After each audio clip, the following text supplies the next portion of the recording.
ॐ वक्रतुण्डमहाकाय सूर्यकोटिसमप्रभ निर्विघ्नं कुरु मे देव सर्वकार्येषु सर्वदा। ॐ श्रीमहागणपतये नमः। ॐ श्रीगुरुभ्यो नमः। हरिः ॐ। सदाशिवसमारम्भां शङ्कराचार्यमध्यमाम् अस्मदाचार्यपर्यन्तां वन्दे गुरुपरम्पराम्। अस्मद्गुरुभ्यो नमः। श्रुतिस्मृतिपुराणानाम् आलयं करुणालयं नमामि भगवत्पादं शङ्करं लोकशङ्करं। शङ्करं शङ्कराचार्यं केशवं बादरायणं सूत्रभाष्यकृतौ वन्दे भगवन्तौ पुनः पुनः। ईश्वरो गुरुरात्मेति मूर्तिभेदविभागिने व्योमवद्व्याप्तदेहाय दक्षिणामूर्तये नमः। ओम श्री मेधा दक्षिणामूर्ति स्वामिने नमः। ओम सहनाववतु सहनौ भुनक्तु सह वीर्यं करवावहै तेजस्विनावधीतमस्तु मा विद्विषावहै। ओम शांति शांति शांति।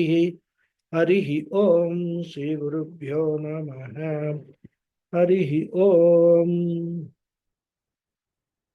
ओम पार्थाय प्रतिबोधितां भगवता नारायणेन स्वयं व्यासेन ग्रथितां पुराणमुनिना मध्ये महाभारतम् अद्वैतामृतवर्षिणीं भगवतीम् अष्टादशाध्यायिनीम् अम्ब त्वामनुसन्धदामि भगवद्गीते भवद्वेषिणीम्। यं ब्रह्मा वरुणेन्द्ररुद्रमरुतः स्तुन्वन्ति दिव्यैस्तवैः वेदैः साङ्गपदक्रमोपनिषदैः गायन्ति यं सामगाः ध्यानावस्थिततद्गतेन मनसां पश्यन्ति यं योगिनः यस्यान्तन्न विदुःसुरासुरगणाः देवाय तस्मै नमः। ओम। Namaste once again, everyone. Namaskara, Guruji. Namaskara. So today we will do the summary of the 7th chapter.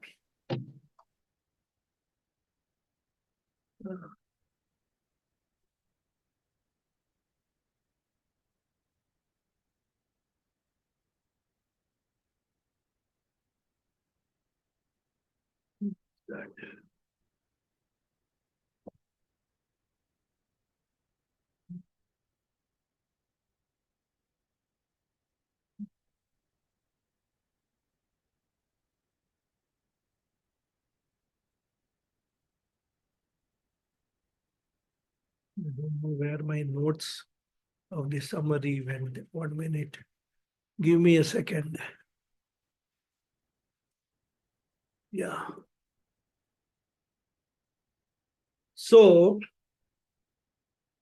as I had indicated before, the 7th chapter happens to be a turning point in the format of Gita teaching. In the first 6 chapters, Lord Krishna focused on certain topics. And now from the 7th chapter onwards, till the 12th chapter, Krishna is going to focus on a different set of topics. In the first 6 chapters, three topics were generally dealt with. Jiva Swarupam, Jiva Prayatnaha and Karma Yoga. Jiva Swarupa means the essential nature of the individual, in which analysis Krishna established that the individual is neither the perishable body nor the changing mind, but the changeless consciousness. That is the nature of the individual. And this is not that in the one chapter he did that. He has done this repeated this message in the second chapter, third chapter, fourth chapter, and also in the sixth chapter. Then Krishna highlighted the role of individual effort, Jiva Prayatna, so that we do not have a dangerous fatalistic approach. Because one of the pitfalls of the human pursuit or human life is the tendency to become fatalistic, especially when we face a few problems, when we face a few failures. We conclude that nothing is in our hands, everything is controlled by someone, by God. Things have been already written on my forehead, and we are only simply puppets in the hands of someone. Now, this is the most dangerous approach, which is fatal. Fatal, not physically, spiritually fatal. Therefore, Krishna gives a strong warning in the first 6 chapters. Never take to this fatalistic approach. It is not that everything is predetermined. You have got control over your future. You can take charge of your life. While saying that Krishna is careful, he does not say that we have got total control. Krishna says we are not totally helpless. We do have a contributory role in deciding our future. And therefore, he asks us to take charge of our life. We are responsible for our future, and this is called Jiva Prayatna, Purusha Prayatna, assertion of free will, which is the unique faculty of a human being. So, 2 topics, Jiva Swarupan and Jiva Prayatna, these topic. This was the second topic. And the third topic was Karma Yoga, a very, very important spiritual sadhana for one's spiritual growth. This Karma Yoga sadhana also was highlighted up to the end of the 6th chapter. And as I said, from 7th chapter onwards, the topics change. And here also, 3 topics were discussed or newly, freshly highlighted. What are they? First one is Ishvara Swarupam, the nature of God. Second being Ishvara Anugraha, the role, the contributory role of Ishvara's grace. While the individual effort has an important contributory role, equally important is the role of Ishvara Anugraha. So this is the second topic. It's actually not only in the 7th chapter, but in the following chapters up to 12th, Krishna will off and on touch upon this topic. And then the final topic Krishna will highlight is Upasana Sadhana, the discipline of meditation, meditation upon God in any particular form. Ishvara Upasanam, otherwise called Saguna Dhyanam. So Ishvara Swarupam, Ishvara Anugraha, Ishvara Dhyanam. These 3 are going to be focused from chapter 7 to 12. And with this background, we have to study each one of these 6 chapters, 7 to 12. So we will now summarize the 7th chapter. Krishna introduces the subject matter in the first 3 verses. So straight away, he makes it very clear. I am going to deal with the nature of God and the knowledge of the nature of God. That is Ishvara Swarupa Jnanam, which he divides into 2. Jnanam and Vijnanam. Jnanam referring to Saguna Ishvara, knowledge, the knowledge of the formed Ishvara, and Vijnanam referring to the knowledge of the higher formless Ishvara. Nirguna Ishvara Jnanam. Nirguna Ishvara Jnanam Vijnanam Bhavati. Saguna Ishvara Jnanam. Saguna Ishvara Jnanam Jnanam Bhavati. And Krishna says, hey Arjuna, I am going to give you both Jnanam and Vijnanam. And then Krishna glorifies this knowledge.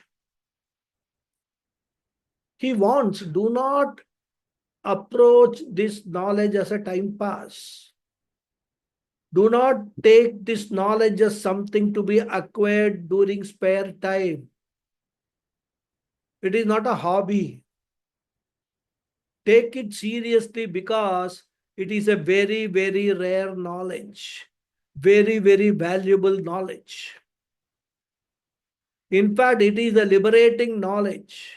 A knowledge which gives you fulfillment at all levels.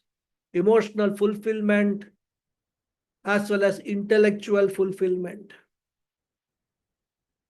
And thus Krishna gives the introduction by mentioning the subject matter as well as the glory of knowing that.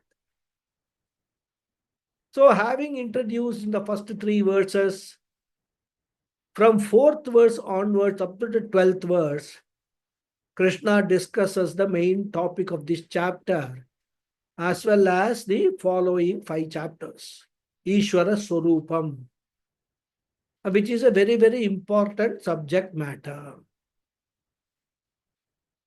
First, Krishna defines God. What is Ishvara? Krishna says, Ishvara is that principle which consists of 2 factors known as Para Prakriti and Apara Prakriti. So, Ishvara is one composite principle which consists of 2 aspects, 2 features, 2 amshas, known as Para Prakriti and Apara Prakriti. In simple English, if we translate, we can say spirit principle and matter principle. Only thing is, when I use the word spirit, do not take any other meaning like methylated spirit, etc. Here, spirit means consciousness principle. And what are the common features and uncommon features of these 2? We should remember that this all throughout the Gita study. These features we have to remember. The first common feature is that both of them are beginningless. Consciousness is never created, never creatable. It is eternal principle. And the second is matter also is never created, never creatable. Even according to modern science, by law of conservation of matter, we know that even an ounce of matter cannot be created by all the scientists in the world. Therefore, Para Prakriti, the consciousness is Anadi. Apara Prakriti, the matter is Anadi. This Anadi Chetana Tattvam plus Anadi Achetana Tattvam, this mixture is called Anadi Ishvara. And therefore, we should not ask, when did Ishvara come? Who created God, etc. Ishvara did not come. Ishvara will not go also. He will always be there. Anadi Anantah. This is information number 1, the nature of God.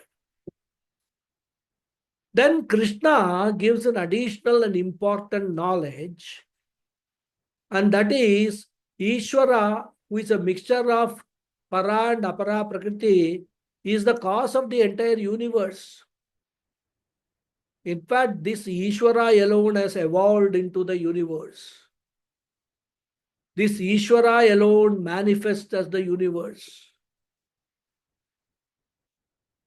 In technical language, we say Ishvara hai Jagat Upadana Karanam. So, Krishna does not present Ishvara as a person, sitting somewhere and going on creating things and then dumping things. And therefore, Ishvara does not create the world and dump it down, but Ishvara himself evolves in the form of the world. And it is called the Upadana Karanam Srishti Sthiti Laya Karanam Ishvara, or simply put, Jagat Karanam Ishvara. Then, having said this much, Krishna derives an important corollary from this information or knowledge, which is very important for the future development of the teaching. What is that? If Ishvara is the cause, God is the cause, and the world is the effect, from this, an important corollary we get is that there is no world separate from God. There is no world separate from God because God himself is appearing or manifesting as the world. Which means what? World or Jagat is another name for God himself in a different configuration. If we cannot understand this, we can take any example and understand. If gold is the cause, ornaments are the effect, we can very easily conclude that there is no ornament separate from gold. There is no substance called ornament. Ornament is non-substantial. The only substance that is there is gold alone. Then what does the ornament indicate? The ornament does not indicate a new substance, but the word ornament indicates the same substance, gold, but in a different manifestation. What was previously called gold in one condition is called ornament in another condition. There is no substantial difference. There is only avastha bheda, configuration difference. And we have seen so many examples: ice, water, steam. Even these three do not have substantial difference. All these are basically water only. Difference is only in avastha bheda. One is solid state, another is liquid state, another is gaseous state. And therefore Krishna says, Arjuna, do not take this world for granted. Do not look down upon the world, because the world is my own avatara, as it were. If Rama is an avatar of God, Krishna is another manifestation of God, and the very world itself is an avatar of God, which is very easily available for whom? The world avatara is available for everyone without doing any tapas. Because to have what you call the sakshatkara of Rama or Krishna, for having Rama avatara darshanam, it is said that Saint Tyagaraja had to do 96 crores Ramanama. 96 crores.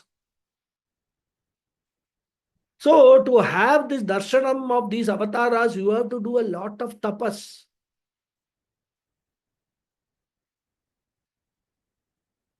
So much of tapas is involved for the experience of Rama avatara, Krishna avatara, etc. But without any tapas, one avatara of the Lord, one manifestation of the Lord is accessible to everyone. Is what? Vishwarupa avatara.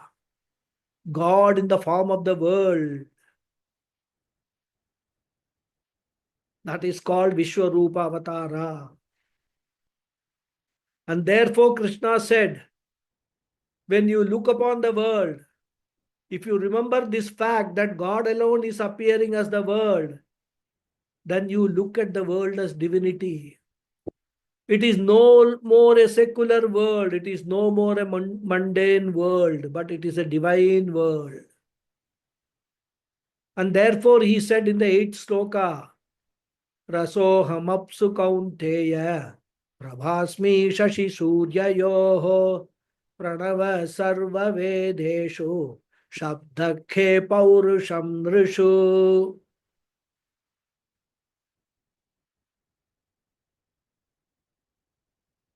So you open your eyes, Bhagavan. Open your ears, Bhagavan. Smell through your nose, Bhagavan. Everywhere, Bhagavan. This is called Sarvam Vishnumayam Jagat.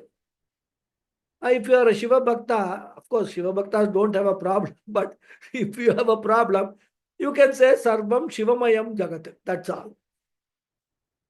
Sarvam Ishwaramayam Jagat. Simple. And therefore, God is in the form of the world, which is a very, very important teaching of the entire Bhagavad Gita.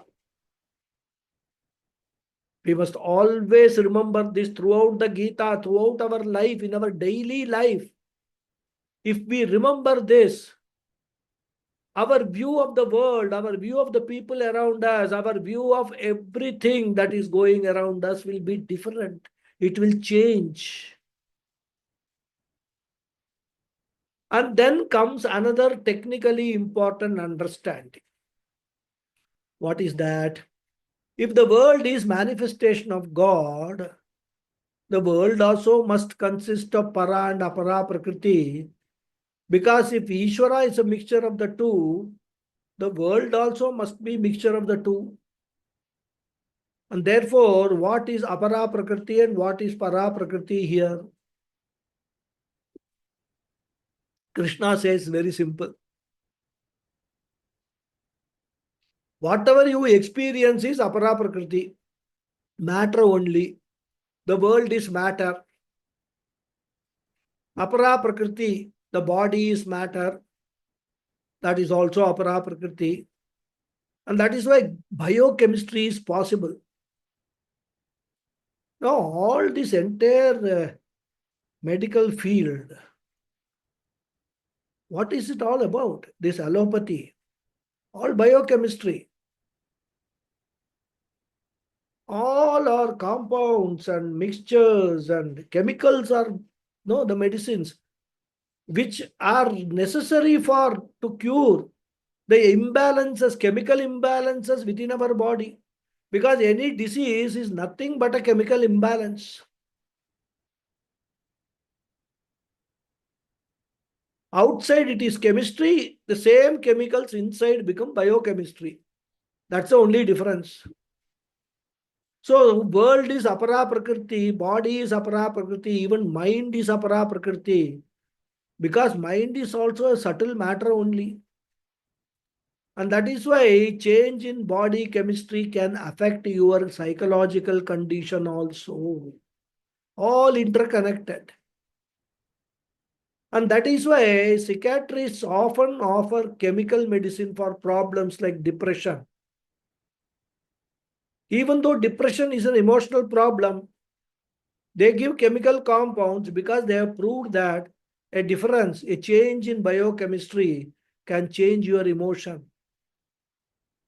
From this, it is proved that the mind is also, a subtle matter. Therefore, world is apara prakriti, body is apara prakriti, mind is apara prakriti. And where do I find the elusive para prakriti? We keep searching and searching. Krishna says, never search for para prakriti. You will never come across para prakriti. Then what is para prakriti? Where is para prakriti?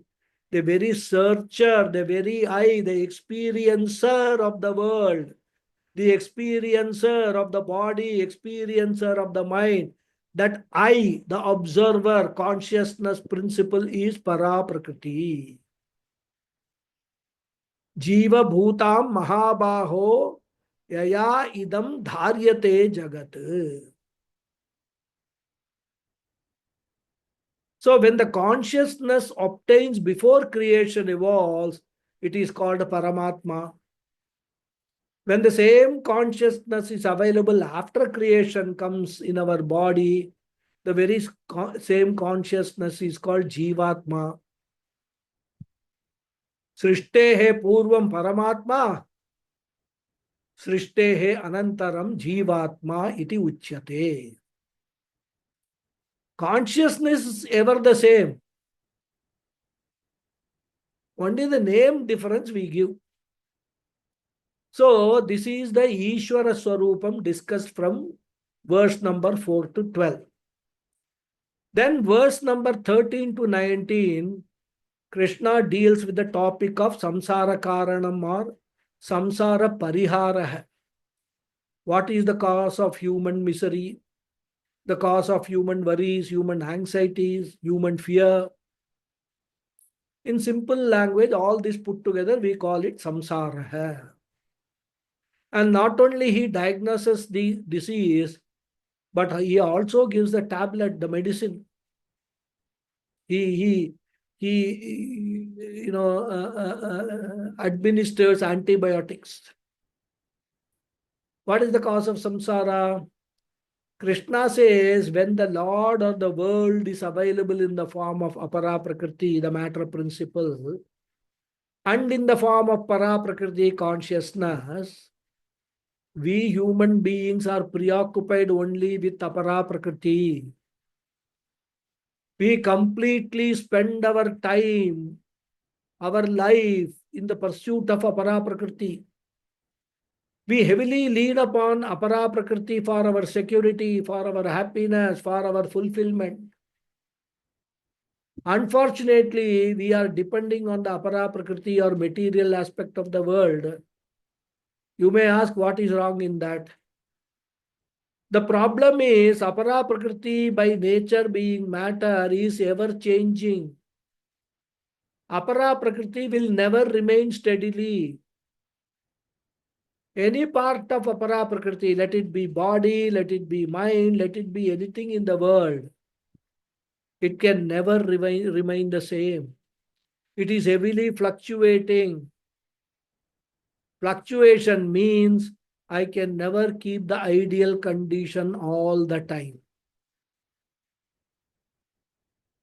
So generally, ideal conditions do not exist. There are always some problems somewhere. Like pure gold does not exist. Even what they call 24 karat gold is only 99.9999% gold. Similarly, perfect ideal apara prakriti you can never order or even by some good luck and punya. Even if all conditions are favorable, even if you get, you cannot retain it. So either there is a problem of yoga acquiring or in Kshema maintaining. As somebody said, first we work for status, then we work for co. Co means what? Co means status quo. Working for status is called yoga, working for co is called Kshema. That is our struggle throughout our life. And invariably, miserably, we fail because apara prakriti is subject to birth, growth, transformation, decay, and ultimately death. And therefore, leaning on an insecure thing, depending on an insecure thing is not going to give me security. Therefore, expecting security from apara prakriti is samsara. Swami Paramathananda gives a nice example. He says it is like trying to extract oil from sand. You can crush any amount of sand with any machinery. No oil will come because there is no oil in the sand. Similarly, apara prakriti can never give permanence because it is not there in that. And therefore, Krishna says, apara prakriti can be used only for fun, for entertainment, for enjoyment, only for game. only for appreciation. He says you indulge in apara prakriti, but when you want dependence, psychological or emotional security and fulfillment, turn towards something permanent. And the only permanent thing is para prakriti. You need not reject apara prakriti. You need not throw away apara prakriti. But when you are looking for something permanent, permanent fulfillment, permanent happiness in your life, turn towards para prakriti. You can use apara prakriti for various purposes.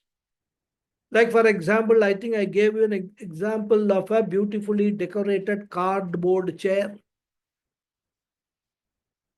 This can be used for various purposes except for sitting on it.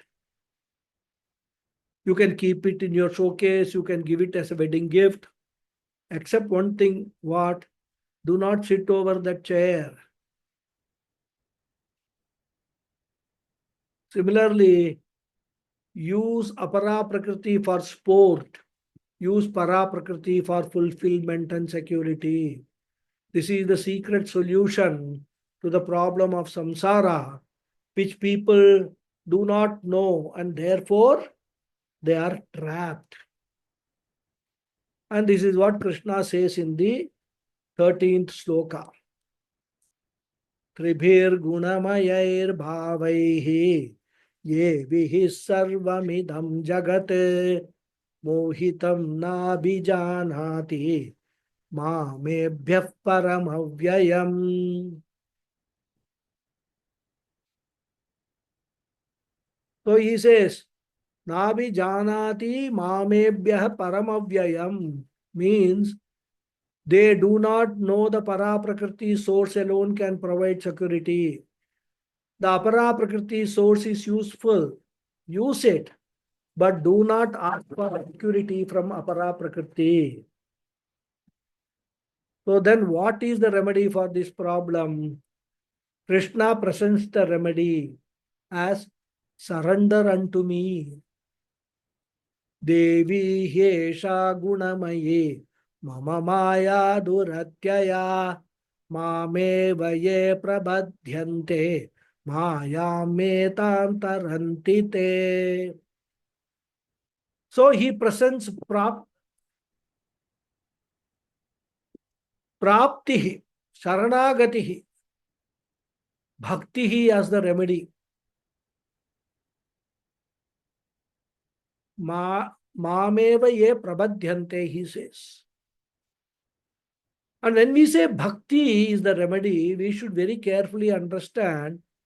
Otherwise, it could create a very big confusion, because in the beginning of the second chapter, in the 11th verse, Krishna said, Ashocyan anvashocastvam pragyavadanscha bhashase gatasu nagatasuscha nanushocanti panditah. I hope you remember this. Teaching starts with this sloka only, Bhagavad Gita teaching. And in 4th chapter also there is a reference. What is the 4th chapter reference? Shreyam dravyamayad yajnat jnana yajnah parantapa sarvam karma khilam partha jnane parisamapyate. So in those portions, we have ascertained that jnanam is the only remedy for samsara. We did not say jnanam is also one of the remedies. We said jnanam is the only remedy for samsara. Now here we are saying bhakti is the remedy. So are we contradicting ourselves? A student should ask this question. I know that some of you may ask me in the satsanga, so I am answering it here itself. And if the student does not ask, the teacher should raise this question. He should ask the student, having completed 7 chapters of Bhagavad Gita, do you accept that there are alternative remedies also. Do we accept that there are many paths for liberation? Do you subscribe to the multi-path theory? Some people say one path, some people say two paths, some people say karma, bhakti, jnanam. Another person says four paths, karma, bhakti, jnanam, raja means raja yoga. Another person says fifth path, kundalini yoga. Another person says sixth path, sky, SKY. What is that? Simplified kundalini yoga. So there are so many theories, so many people with so many views. So there seems to be so much inconsistency, and one should have consistency in one's learning and one's teaching. That is called samanvaya. An ideal teacher is one who never misses the importance of samanvaya, which means no statement should be contradicted. So now coming back to our question, how do we say bhakti is the remedy? For that, our answer is bhakti is not one particular sadhana. Bhakti is a series of sadhanas which has to culminate in jnanam. When bhakti culminates in jnanam, we call it jnana rupa bhakti. So, what are the sadhanas or what are the series of sadhanas which constitute bhakti? Krishna will discuss that later. He does not elaborate it here. We will discover actually in the 12th chapter, where Krishna will show that bhakti is not a particular sadhana, but it is a range, a series of sadhanas which has to culminate in jnana. And therefore, when we say bhakti is the remedy, we mean bhakti which culminates in jnanam is the remedy for samsara. And Krishna himself knows that we will have this confusion. And therefore, he clarifies in the 16th sloka, Chaturvidha bhajante maham jana sukriti norjuna arto jignyasurarthati jnani cha bharatarshabha. Then he says, Tesham jnani nitya yukta hai eka bhaktir visishyate priyo hi jnani notyartham aham sacha mama priya. So he has revealed part of the secret. He says bhakti has to go through various stages and ultimately bhakta should get knowledge and that bhakti is called jnani bhakta. That bhakta is called jnani bhakta. The other bhaktas who are in the process of the journey, they are called either artha bhaktas, artharthi bhakta or jignasu bhaktas. They are all in the process, work in progress. They will not be free from samsara. Artha Bhakta is a samsari, Artharthi Bhakta is a samsari, Jignasu Bhakta is a samsari. Then only when traveling through various stages of sadhana, we will all be seeing this later. We will come to the 12th chapter, then the secret will be revealed. So that you will get 5 levels of bhakti. And when it culminates in jnanam, that bhakta will become jnani bhakta. He alone is liberated from samsara because jnani bhakta alone knows para prakriti. Artha bhakta, artharthi bhakta, jignasu bhakta, none of them know para prakriti. Therefore, they continue to lean upon apara prakriti only. A jnani bhakta knows the limitations of apara prakriti and knows that the only source of security is para prakriti. And of course, Krishna says, all this is easier said than done. It's a long-term process. Bahunam janmanam ante jnanavan mam prabhadhyate vasudevas sarvamiti samahatma sudurlabha. So it's a long journey. Therefore, you have to start somewhere. Even starting from Artha Bhakti, worshipping God only when you are in crisis. So only when I am in crisis, I remember Balaji, Guru Ayurappan, etc. And that we are all very experts. We all know where we get what. For marriage, which temple we have to go. For curing diseases, which temple we have to go. For getting money, which temple we have to go. For stomach ache, which temple we have to go. All this is there in the list. So we have got a list with A and B column. One column, all our problems, another column, temples to get rid of the problems. But Krishna says that's not an issue, that's not a problem. Perfectly okay. He says you have to start somewhere. That is how you come into bhakti, and that bhakti culminating in jnanam is the remedy for samsara. So this is the topic from verse 13 to 19. Then the next topic from 20 to 26, Krishna wants to deal with two forms of bhakti based upon one's motive. He divides bhakti into two forms, and they are Sakama Bhakti and Nishkama Bhakti. Krishna wants to point out that both of them are okay, but ultimately one has to graduate to Nishkama Bhakti. Nishkama Bhakti is impossible without going through Sakama Bhakti initially. So first, Bhakti should come, means it will be business Bhakti or contract Bhakti. Quid pro quo bhakti. You do this for me, I will do this for you in turn. Krishna says Sakama Bhakti is the only means to arrive at Nishkama Bhakti. Sakama Bhakti is incomplete without coming to Nishkama Bhakti. And that is the secret Krishna wants to convey. And therefore, first from verse 20 to 26, Krishna deals with Sakama Bhakti. What is the definition of Sakama Bhakti? Any form of worship through which we seek only apara prakriti benefits, material benefits. That is Sakama Bhakti. Therefore, things, money, name, fame, status, possession, relation.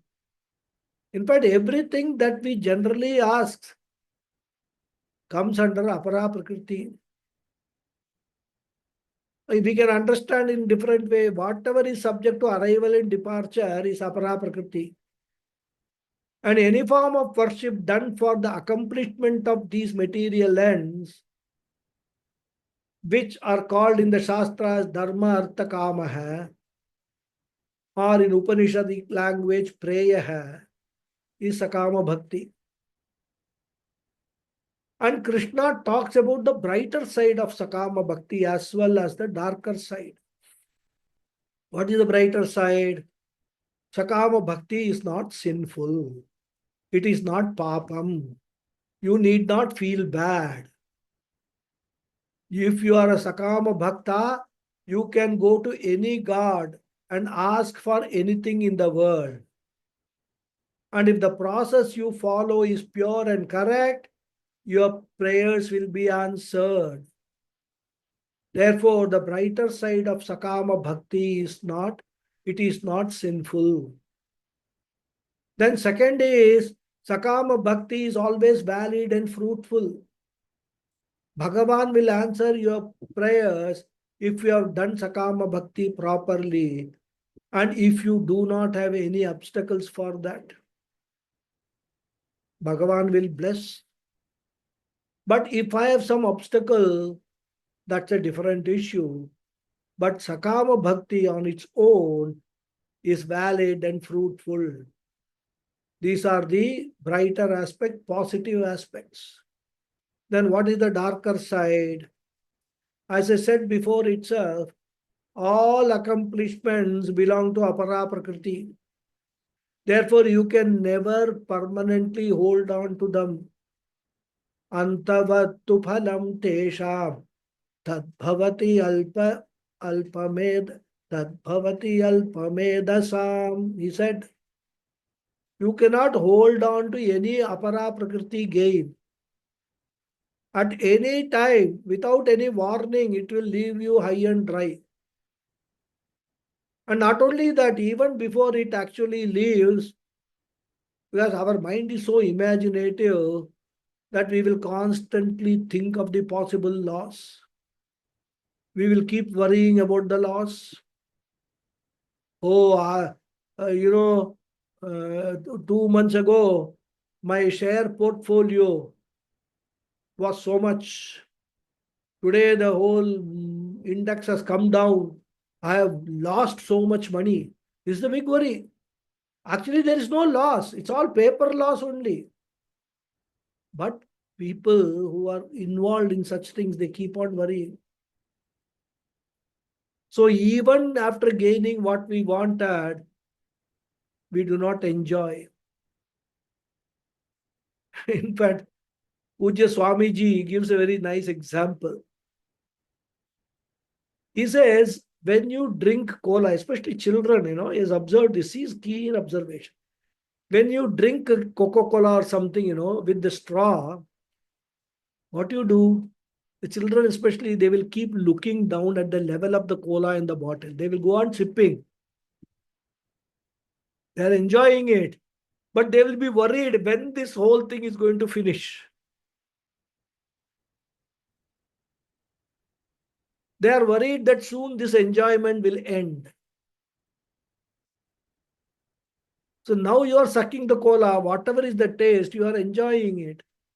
But you keep looking at the fast diminishing level in the bottle. And therefore, instead of drinking and enjoying, you think that the level is coming down. And finally, the purr sound comes and finish. Therefore, not only in future it will give you trouble, even in the present, there is a constant fear of loss. So these are the darker side of Sakama Bhakti. And having said this much, Krishna comes to his favorite topic of Nishkama Bhakti from verse 27 to 30. 20 to 26, as I said, Sakama Bhakti. 27 to 30, Nishkama Bhakti. And Nishkama Bhakti is a bhakti in which person uses bhakti for the accomplishment of Paraprakriti or for the discovery of Paraprakriti or for spiritual growth. Everything a Nishkama Bhakta does is primarily meant for inner spiritual growth. Not that he does not want money, not that he does not want comforts, but he looks upon them as byproducts, an incidental secondary thing we need. But my primary focus is on inner growth. Even simply going to office, salary is incidental. My service and my consequent inner growth is primary. And therefore Krishna said, Jara marana mokshaya mamashritya yatantit ye te brahma tad vidhu krishnam adhyatmam karma chakhilam. So, Nishkama Bhaktas are interested in going beyond time. Jara means old age, Maranam means death. Both are caused by what? Kala, time. As Adi Shankara says in Bhajagovindam,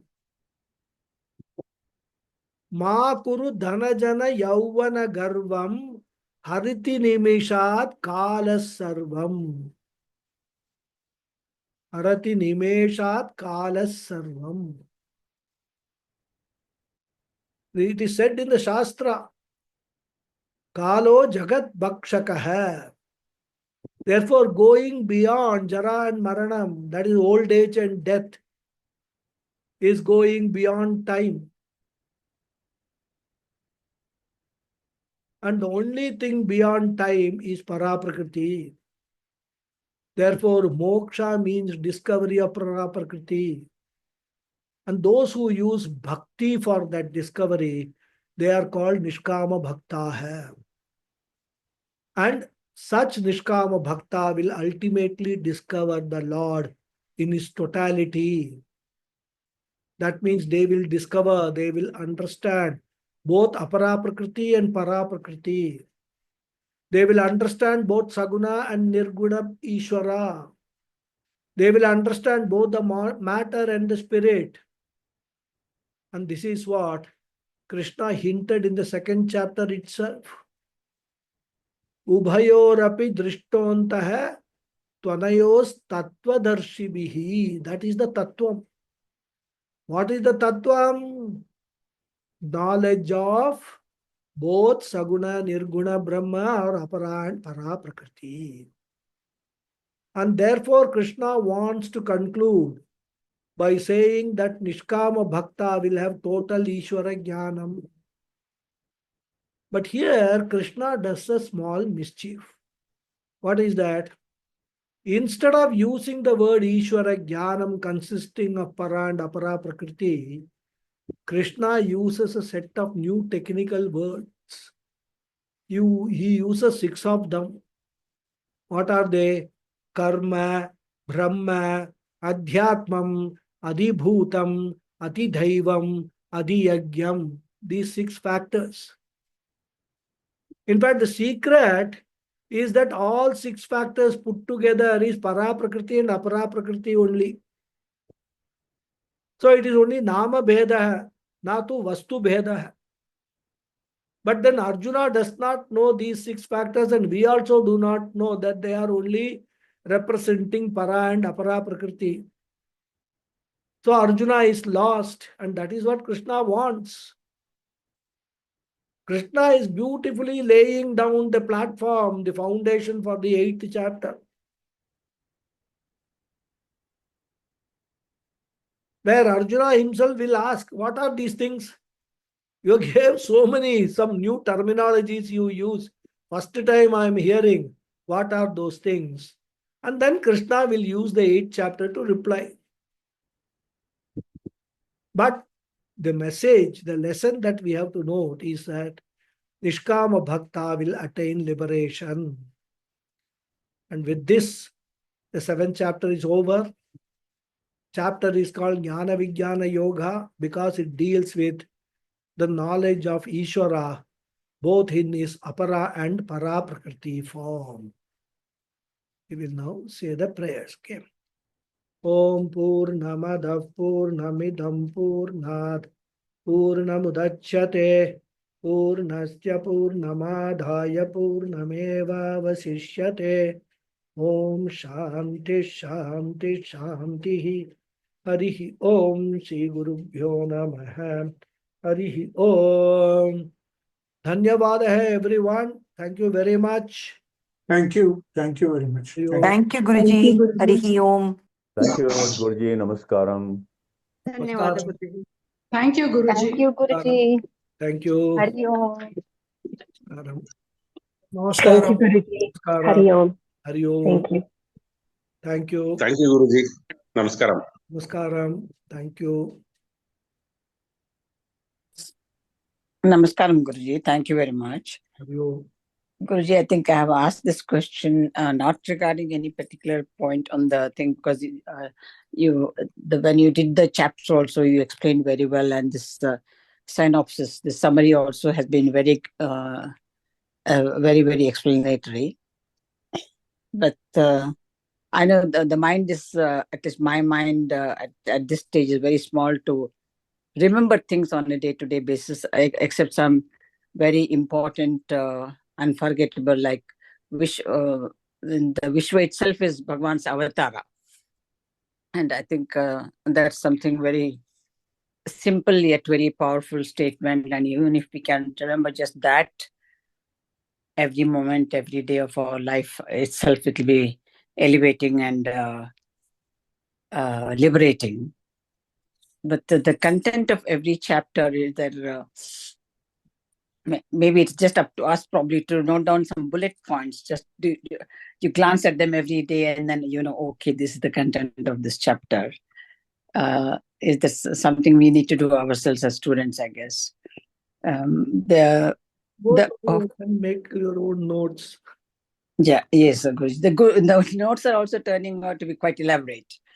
Because as you are doing the session, as I take down the notes, out of that I need to make the bullet points. Yes, but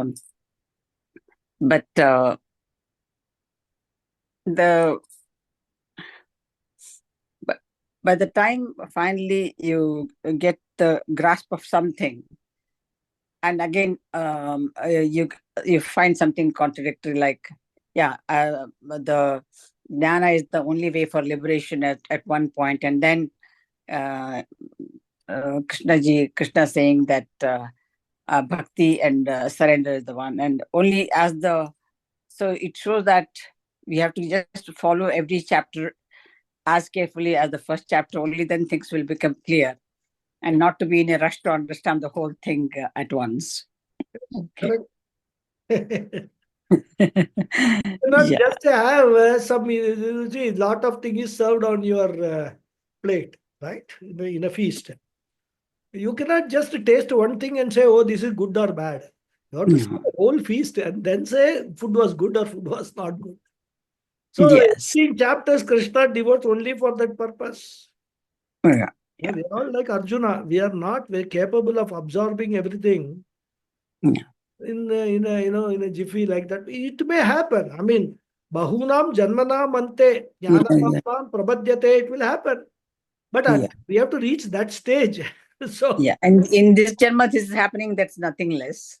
Nothing less. So what can happen in one janma will happen. Correct. But maybe in the next janma there will be a progress. Next stage. So like that it will happen. So let us not, Krishna, not to be in a rush. Be anxious. This is not our problem is orientation is when you have worked in organizations and all. We are given a goal and then we have to achieve that goal, some target and all. And whole life we spend in the organization achieving those targets, worrying about those targets. Yes. And, waste our life. So this is at least one target, moksha target. There, relax. Go through the process, keep going through. Nobody is putting any pressure on you. To achieve moksha by this so-and-so date, you must be a moksha purusha. No. Let it go on. That's all. Enjoy the journey. Pujya Swamiji always says, don't look at the destination. Enjoy the journey. That is what it is. Destination will come when it has to come. Isn't it? Yes, sir. Because destination is, let it be wherever it is. We are making a slow progress. That's great. Yeah. But it's just the day-to-day self-development when you're looking at yourself. One day you feel you have progressed spiritually, and the other day you feel, okay, you've gone back 2 steps. And then you keep assessing yourself using the FIR rule. Yeah, it's a constant effort. You cannot afford to be careless. That's what. Out of 24 hours, maybe 4 hours we are careless or 8 hours we are careless. But we must increase that carefulness, awareness, living, with awareness, keep on increasing. Yes. Not get caught in knee-jerk reactions. Yes, Guruji. True. Understand the world, understand good, bad, everything in the context, be objective. Slowly it will happen. I mean, from where we have come, so many janmas we have been doing something totally different than what we are learning in this janma, right? Yes, Guruji. So that is not easy to completely change or remove in one shot. It will take time. That's all. Thank you, Guruji, very much. Hari Om, Guruji. Thank you. Hari Om.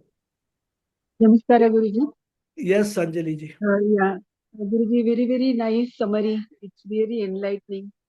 While explaining this samsara karanam and samsara parihara, you said human beings rely on apara prakriti, and samsara parihara is use Paraprakriti for security and fulfillment. This particular sentence can you elaborate further? Is there any perfect, proper roadmap, or are we going to later again dwell upon this?